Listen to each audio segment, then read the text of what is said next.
Good morning students, welcome in to this class. जैसा कि कल हम डिस्कस कर रहे थे, चैप्टर फर्स्ट जो था, फर्स्ट फ्लाइट हमारी जो बुक है, प्रोज टाइप बुक, उसमें चैप्टर फर्स्ट है और टाइटल है a letter to God, G L Fuentes. उसके बारे में हम डिस्कस कर रहे थे और थोड़ा हमारा रह गया था रिमेनिंग पार्ट, तो उसको आज हम कंप्लीट कर लेते हैं। तो इतने में हमने पढ़ा कि लेंचो नामक फार्मर पीजेंट, जो कि काफ़ी एक्सपेक्टिव होता है गॉड से, कि यानी उसकी जो क्रॉप्स है, हार्वेस्ट है, वो डिस्ट्रॉय हो जाती है, और इसी वजह से जो है वो गॉड को एक लेटर लिखता है अपने फैमिली मेंबर से कंसल्ट करके। और जब वो पोस्ट ऑफिस में उसे पोस्ट करने जाता है, तो वहां पर जाते ही उसे मतलब वहां के जो पोस्टमैन जो है, पोस्ट मास्टर जो है, वो देख लेता है, और वो उसका जो फेथ था गॉड में, उसको टूटने नहीं देना चाहता था। वो नहीं चाहता था कि उसका जो फेथ है वो गॉड में शेक हो किसी भी टाइप से। तो वो किसी न किसी प्रकार से अरेंजमेंट करता है, और उसने जो लेटर लिखा था वो 100 पेंसो के लिए लिखा था, यानी पैसों के लिए लिखा था कि मुझे 100 पेंसो यदि मिल जाए, पैसों मिल जाए, तो शायद मैं जो है अपनी जो क्रॉप्स हैं फील्ड में उनको वापस ग्रो कर लूं। और इसके लिए मतलब टू शो वर्ड है, यानी बोना, वापस से बोना, SOW शो यानी बोना, वापस से मैं अपनी क्रॉप्स को अपने फील्ड में बो लूं। इसके लिए मुझे इतने मनी की जरूरत है। वो गॉड को लेटर लिखता है। तो पोस्ट मास्टर एक भला व्यक्ति होता है, एमिकल टाइप पर्सन होता है, और वो किसी न किसी तरीके से उसकी हेल्प करना चाहता है। इसके लिए जो वो है अपने मतलब खुद का सैलरी, महीने वाला खुद का जो सैलरी है, आधे से ज़्यादा सैलरी देता है, और बाकी उसके जो फ्रेंड्स होते हैं या उस ऑफिस में, पोस्ट ऑफिस में जो मेंबर्स हैं, उनकी हेल्प से वो बहुत सारा मनी कलेक्ट करता है। और अब वो उस मनी को जो है वही एनवलप लेता है, एनवलप के अंदर एक लेटर लिखता है, और उसमें कुछ नहीं, सिर्फ एक गॉड जो वर्ड है, GOD गॉड, वो लिखता है और उसे पोस्ट कर देता है, उसके अंदर डाल देता है, यानी उसके घर भेज देता है, लेंचो के घर। लेंचो दूसरे दिन ऑफिस में आता है, उसे वो लेटर मिलता है, पोस्ट ऑफिस में आता है, वहां वो लेटर लेता है, देखता है। पहले वो काफी खुश होता है, लेकिन फिर जब वो उसको खोल कर देखता है, मनी काउंट करता है, तो उसे 70 पेंसो मिलते हैं, सिर्फ 70 पेंसो। अब वो चाहता था, यानी वो उसे गुस्सा आता है कि गॉड तो क्या नहीं करते, गॉड तो कभी किसी को, किसी की रिक्वेस्ट को या नहीं नकारते हैं, अवॉइड नहीं करते हैं, और ना ही वो मतलब कोई मिस्टेक करते हैं। गॉड तो ऐसा कर ही नहीं सकते कि मैंने 100 पेंसो उनसे मंगवाए थे कि उन्होंने 70 भेज दिए हो, ऐसा गॉड नहीं कर सकते। तो उसके मन में ये आता है कि हो ना हो, ये जो मतलब पोस्ट ऑफिस में जो मेंबर्स हैं या जो पर्सन्स हैं, वो सारे क्रुक हैं, डिसऑनेस्ट हैं, बेईमान है। तो हमने यहाँ तक डिस्कस किया था। अब बाकी का पेज नंबर 6 एंड 7 पे थोड़ा सा पार्ट बचा है, उसको हम देखते हैं। Lencho showed not the slightest surprise on seeing the money. जब लेंचो उस एनवलप को खोलता है और उसमें 70 पेंस उसे मिलते हैं, तो वो किसी प्रकार का कोई जो स्लाइटेस्ट यानी हल्का सा सरप्राइज यानी स्टन्ड या वंडर, किसी प्रकार का वंडर, कोई आश्चर्य वो शो नहीं करता है उस मनी को देखकर। सच वॉज हिज कॉन्फिडेंस, इतना ज्यादा कॉन्फिडेंस उसे गॉड पर था, ठीक है, यानी इतना ज्यादा कॉन्फिडेंस उस पे था, यानी वो लेटर लिख के गया था, पोस्ट ऑफिस में डाल के गया था, मेल करके गया था, और उसे ये बिलीव था अपने आप पर कि गॉड मेरी जरूर हेल्प करेंगे। इसीलिए जब वो उस एनवेलप के अंदर मनी देखता है, 70 पेंसो देखता है, तो उसे किसी प्रकार का कोई सरप्राइज उसे नहीं होता है। बट ही बिकेम एंग्री, लेकिन उसे गुस्सा आता है when he counted the money, जब वो उस मनी को काउंट करता है कि इसमें तो 100 पेंसो नहीं बल्कि 70 पेंसो है। God could not have made a mistake, God तो कभी कोई मिस्टेक कर ही नहीं सकते, गलती कर ही नहीं सकते। Nor could he have denied, denied यानी मना करना, और कभी भी वो मना नहीं कर सकते Lencho what he had requested, यानी जो भी लेंचो रिक्वेस्ट करता है, लेंचो के रिक्वेस्ट को गॉड डिनाइड नहीं कर सकते, रिफ्यूज नहीं कर सकते, यानी एक्सेप्ट करने से मना नहीं कर सकते हैं। इमीडिएटली, इमीडिएटली मतलब एट वंस, तुरंत ही। Lencho went up to the window to ask for paper and ink, window के पास जाता है, पेपर और इंक लेता है वहां से, वही पोस्ट ऑफिस में। On the public writing table, यहाँ पब्लिक राइटिंग टेबल यानी लोग जहाँ लिखते हैं, एक बैंक में एक ऐसी टेबल होती है, वैसे ही सेम टेबल पोस्ट ऑफिस में होती है, और वो वहां पर एक राइटिंग यानी लिखने वाली टेबल भी थी, जो कि जहाँ पे पब्लिक लिख रही थी, लोग लिख रहे थे। तो वो वहां उस टेबल पे जाता है, ही स्टार्टेड टू राइट, वह लिखना शुरू करता है, with much wrinkling of his bro. Bro यानी ये जो पार्ट होता है, हमारे बॉडी ऑर्गन्स होते हैं, आईज के ऊपर का जो पार्ट है, जो थोड़े हेयर होते हैं हल्के स्लाइटली, यानी जो हमारी भौहें होती हैं, उसके लेंचो अपनी भौहों को रिंकलिंग यानी सिकोड़ते हुए, with much wrinkling of his bro caused by the effort he had to make to express his ideas। और वो इतना एफर्ट कर रहा है, अपने एफर्ट्स के द्वारा मतलब अपने जो आइडियाज हैं, कि अपने जो आइडियाज हैं वो लेटर में लिख रहा है, और कुछ एफर्ट, कुछ कोशिश वो कर रहा है, प्रयत्न कर रहा है, और अपनी जो भौहें हैं उनको वो थोड़ा सिकोड़े हुए हैं, यानी उसमें मतलब उनको ऊपर चढ़ाते हुए, या फिर कुछ ऐसा एक्सप्रेशन करते हुए, गेस्चर करते हुए कि मैं गॉड को लिखता हूँ, और उसे अब भी फेथ है गॉड में, डीपली फेथ है कि गॉड उसकी हेल्प जरूर करेंगे और उसका लेटर पढ़ेंगे।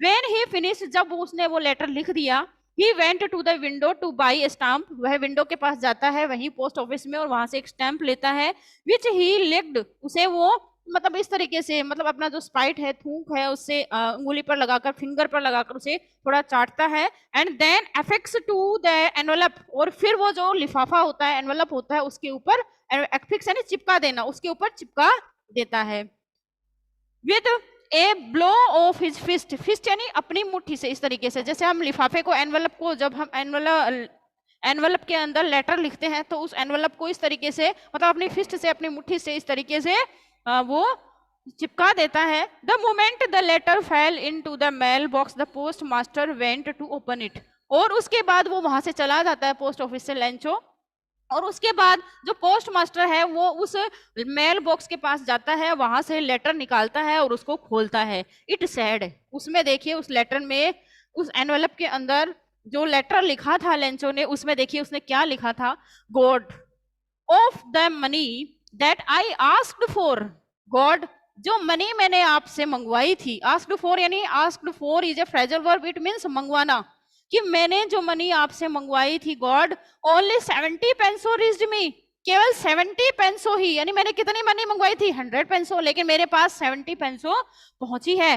सेंड मी द रेस्ट, जो बाकी 30 पेंसो की मनी बच गई है उसको मेरे पास भेजो, मुझे वापस भेजो, बाकी बची हुई मनी मेरे पास भेजो। Send me the rest since I need it very much, since is A conjunction here, इसका मतलब है इसलिए, सॉरी क्योंकि, सेंड मी द रेस्ट, मुझे जो बाकी बचे हुए 30 पेंसो है वो भेजो, since I need it very much, क्योंकि इसकी मुझे बहुत ज्यादा जरूरत है। But don't send it to me, but don't send it to me through the mail, लेकिन ये जो 30 पेंसो की मनी आप मेरे पास भेजो वो मतलब मेल से मत भेजना, मतलब कहने का मतलब है कि पोस्ट ऑफिस में मत भेजना, लेटर के अंदर डालकर, सॉरी एनवेलप के अंदर डालकर मत भेजना, बिकॉज क्योंकि द पोस्ट ऑफिस एम्प्लॉयज, इस पोस्ट ऑफिस में जितने भी वर्कर्स हैं, जितने भी एम्प्लॉयज हैं, are a bunch of, bunch यानी ग्रुप है उनका, ऑफ क्रुक्स, क्रुक्स यानी डिसऑनेस्ट, बेईमान लोगों का ग्रुप है, यानी इस पोस्ट ऑफिस में जितने भी पर्सन काम करते हैं, वर्कर है, वो सारे के सारे क्रुक है, डिसऑनेस्ट है, बेईमान है, और उसके नीचे लेटर में साइन कर रखा होता है उसने लेंचो। तो देखिए इस तरीके से ये जो लेटर है, जो स्टोरी है अपनी, चैप्टर है ए लेटर टू गॉड, इसमें किस तरीके से एक फार्मर ने, एक पीजेंट ने, एक किसान ने गॉड को लेटर लिखा, और उसमें जो मतलब उसकी क्रॉप्स डिस्ट्रॉय हुई थी, रूइंड हुई थी, उन सब की पूर्ति के लिए या भरपाई के लिए उसने 100 पेंसो जो है वहां गॉड से मांगे थे, और उसका फेथ था कि वो अब बाकी बचे हुए 70 पेंसो पोस्ट मास्टर ने अपने खुद का सैलरी देकर, और जो पोस्ट ऑफिस में जो अदर पर्सन थे उनसे रिक्वेस्ट करके इकट्ठी किए 70 पेंसो भेजे, फिर भी उसे फेथ है कि आगे जो 30 पेंसो बचा हुआ है वो गॉड मुझे वापस भेजेगा। और इस तरीके से, और इन 30 पेंसो के लिए जो उसने लिखा था लेटर, जैसा कि हमने पढ़ा कि उसने बताया कि पोस्ट ऑफिस में जितने भी मेंबर्स हैं वो सारे डिसऑनेस्ट है, क्रुक है, इसलिए सीधे मेरे पास ही भेज देना, यानी पोस्ट ऑफिस में मत भेजना, ऐसी रिक्वेस्ट वो गॉड से करता है। ठीक है, तो इसीलिए इस चैप्टर का नाम है, अब भी उसे फेथ है कि वो 30 पेंसो वापस गॉड मुझे भेजेगा और इस तरीके से मेरे 100 पेंसो जो है वो मुझे मिल जाएंगे और मैं दोबारा अपने फील्ड्स में, अपने खेतों में, अपने खेत में क्रॉप्स को टू शो करूंगा, बोऊंगा और इस तरीके से अपना जो लिवलीहुड है वो चलाऊंगा, उसका लिविंग जो है वो चल पाएगा। तो इस तरीके से इस चैप्टर में हमने देखा कि किस तरीके से एक फार्मर जो है, किसान जो है वो लेटर लिखता है गॉड को और बाद में मतलब कैसे पोस्ट ऑफिस वाले मेंबर्स, एम्प्लॉयज जिन्होंने उसकी हेल्प करी थी, उन लोगों को ही वो बेईमान बताता है लास्ट में। ठीक है, तो इतना ज्यादा विश्वास, फैथ उस लेंचो नामक फार्मर का उसमें था, मतलब गॉड में था। ठीक है, तो ये स्टोरी अपनी चैप्टर जो है ये अपना फिनिश होता है। इसी के साथ अगला देखिए, इसके बाद छोटी छोटी सी 2 पोइम्स दी हुई हैं, dust of snow and fire and ice. तो एक स्टोरी आज, एक पोइम जो है आज उस पर भी हम डिस्कस कर लेते हैं इसी क्लास में। तो यहाँ पे हम लिखते हैं पोइम फर्स्ट, जो इसी के साथ है, छोटी छोटी स्टोरियां, पोइम्स हैं 2। तो फर्स्ट वाली पोइम्स देखते हैं हम।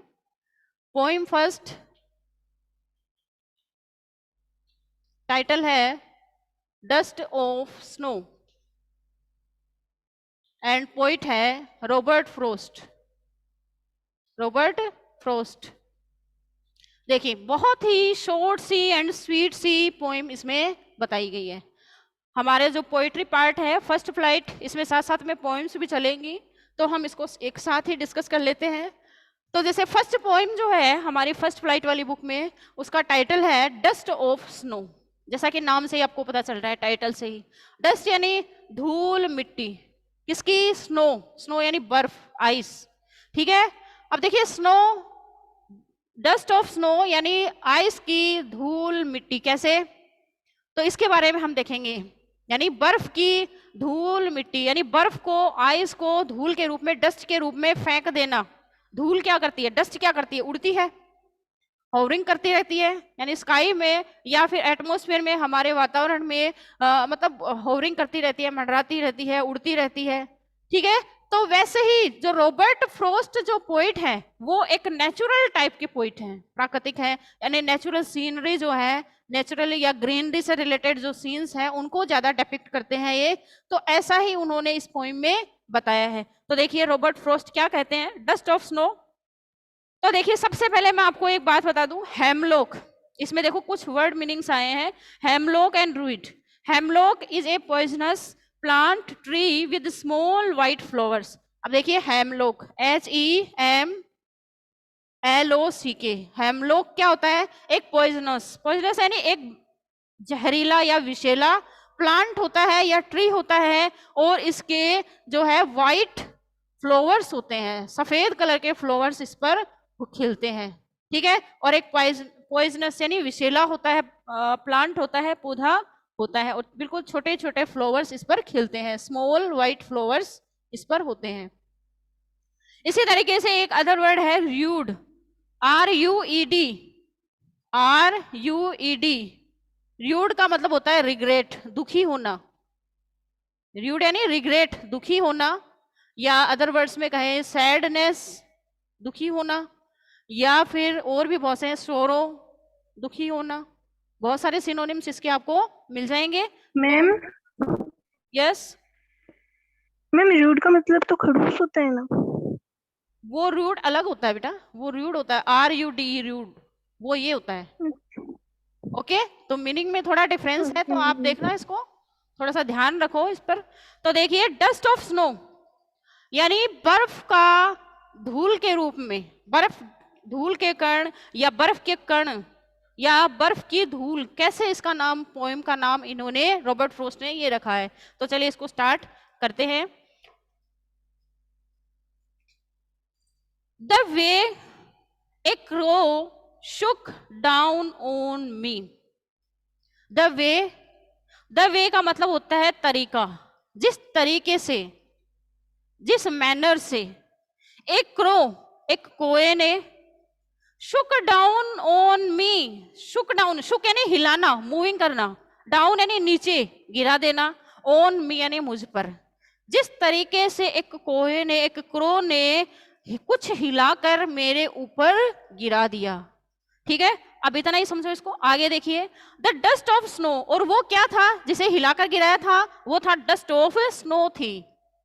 ठीक है, फ्रॉम ए हेमलॉक ट्री, और वो भी हेमलॉक के ट्री के ऊपर। अब देखिए पोइट ये कहना चाहता है, मान लीजिए ये हेमलॉक का ट्री है, ठीक है। अब इस ट्री के ऊपर क्या था कि एक क्रो बैठा था। अब मान लीजिए ये, मान लीजिए क्रो है, इसके ऊपर बैठा हुआ है, यहाँ पर मान लीजिए इस तरीके से ये क्रो बैठा था, इसकी एक जो ब्रांच थी उसके ऊपर ये क्रो बैठा हुआ था। अब इसने क्या किया कि ये जो इसकी लीव्स थी, इस ट्री की ये जो लीव्स थी, पत्तियां हैं, इस तरीके से ये मान लीजिए लीव्स बनी हुई है।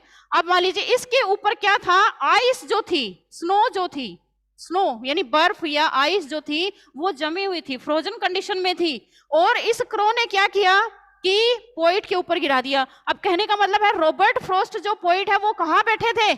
यहाँ बैठे हुए थे इस ट्री के नीचे, और यहाँ पर जब बैठे थे तो एक क्रो जो था, और ये ट्री कौन सा है? हेमलॉक का, और इस ट्री के ऊपर कौन बैठा था? एक क्रो, और यहाँ नीचे कौन बैठे थे? रॉबर्ट फ्रॉस्ट जो पोइट है वो। अब क्या हुआ कि जिस तरीके से इस क्रो ने क्या किया कि जो स्नो यहाँ लीव्स पर, हेमलॉक की जो लीव्स थी, पत्तियां थी, इनके ऊपर जमी हुई थी फ्रोजन स्नो जो थी, उसको कुछ यानी शुक किया, शुक डाउन ऑन मी, यानी थोड़ा हिलाया, और फिर जो था किसके ऊपर गिरा दिया? रॉबर्ट फ्रॉस्ट के ऊपर गिरा दिया। ये जो है पोइट कहना चाहता है।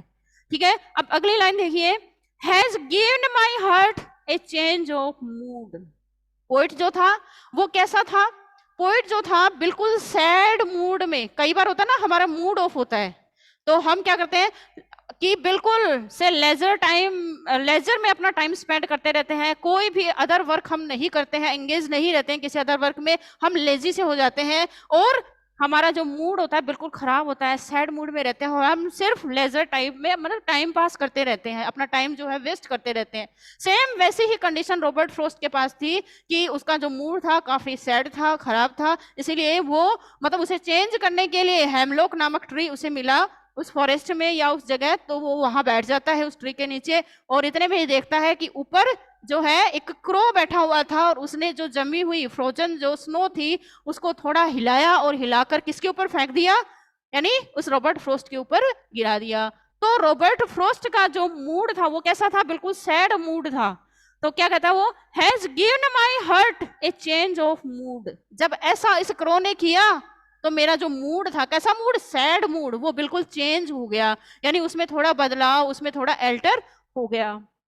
इतना होने के साथ ही and saved some part of a day I had ruined, और यानी said some and saved some part of a day, यानी एक डे का, एक दिन का जो पार्ट, यानी जो जिसे कि मैं सैड मूड में वेस्ट करने वाला था उसे मैंने बचा लिया, यानी अदर अच्छे वर्क में, नोबल डीड्स में मैंने उस मतलब पार्ट को, बचे हुए पार्ट को स्पेंड किया। जैसे कि आपका मूड खराब है, आप कहीं बैठे हैं, बाय चांस आपका मूड किसी रीजन से अच्छा हो जाता है, किसी भी रीजन से, तो जो है तो आपने जो जब अच्छा हो जाता है तो आप उस टाइम का, डे के उस पार्ट का क्या करेंगे? बेस्ट यूज करेंगे, और भी अच्छा यूज आप करेंगे, अदर ऑप्शंस आपके पास होंगे, और आप उस चीज का यूज अच्छी तरह कर पाएंगे उस टाइम का। ठीक वैसा ही रॉबर्ट फ्रॉस्ट के साथ हुआ कि हेमलॉक का ट्री था, उसका सैड मूड था पोइट का, रॉबर्ट फ्रॉस्ट उसे मतलब उस फॉरेस्ट में, वुड में उसे वहां वो ट्री दिखाई देता है जो कि काफी पॉइजनस है, जहरीला है, इसके ऊपर जो लीव्स लगी हुई थी उन्हीं के एक कॉर्नर में क्रो बैठा हुआ था, और क्रो ने क्या किया कि जो फ्रोजन स्नो थी या डस्ट ऑफ जो स्नो थी जो कि वहां जमी हुई थी उन लीव्स पर, उनको हिलाया।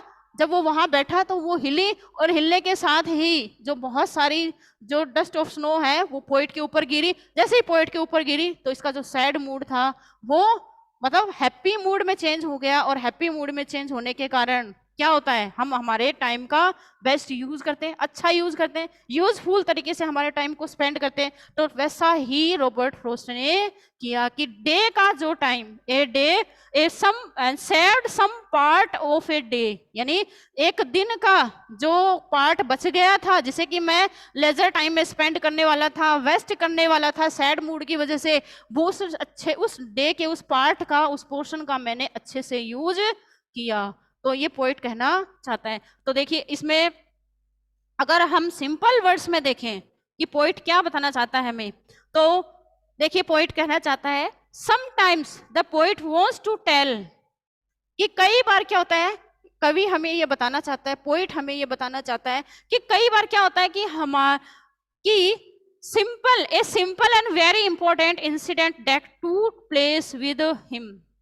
कई बार क्या होता है कि कई बार ये एक क्या था, ये जो इंसिडेंट था एक, यानी ये एक सिंपल सा इंसिडेंट था कि पोइट यहाँ बैठा था, ऊपर से क्रो ने डस्ट ऑफ स्नो को शुक किया, हिलाया और नीचे गिरा दिया, और नीचे कौन बैठा था, रॉबर्ट फ्रॉस्ट। तो ये अपने आप में क्या था, एक सिंपल इंसिडेंट था। तो ये जो सिंपल इंसिडेंट है, इसने क्या किया, एक इंपॉर्टेंट रोल प्ले किया किसकी लाइफ में, इस पोइट की लाइफ में। तो पोइट कहना चाहता है कि हमारी लाइफ में भी कई बार जो छोटी छोटी सिंपल थिंग्स होती हैं, छोटी छोटी बातें होती हैं, वो हमारे लाइफ में मेजर रोल प्ले करती हैं और वो बातें काफी इंपॉर्टेंट हो जाती हैं। ठीक है, तो वो कहता है he is telling about an incident, यानी वो एक इंसिडेंट के बारे में बता रहा है जो उसकी लाइफ में हैपन हुआ था। कौन सा, डस्ट ऑफ स्नो के द्वारा, यानी उस स्नो के डस्ट के द्वारा क्या इंसिडेंट उसकी लाइफ में हैपन हुआ और उसने क्या स्टार्ट कर दिया। यहाँ पॉइंट कैसा था, लाइफ में जो उसे फेल्योर्स मिल रही थी, असफलताएं मिल रही थी, उनसे क्या था, सैड मूड में था, लेकिन उसका मूड किसने चेंज किया, एक सिंपल इवेंट ने चेंज किया, और वो क्या था जो मैंने अभी डिस्कस किया कि डस्ट ऑफ स्नो किसने गिराया, क्रो ने गिराया उसके ऊपर, और उसका जो सैड मूड था वो हैप्पीएस्ट मूड में चेंज हो गया और उसने अपने टाइम का बेस्ट यूज किया। One day he was sitting under a tree, और ट्री क्या नाम क्या था, हेमलॉक, कि एक दिन वो हेमलॉक नामक ट्री के नीचे बैठा हुआ था। ठीक है, आप देखिए तो क्या हुआ जब वो ट्री के नीचे बैठा हुआ था। तो मैंने अभी आपको बताया, a crow was also sitting in a hemlock tree, यानी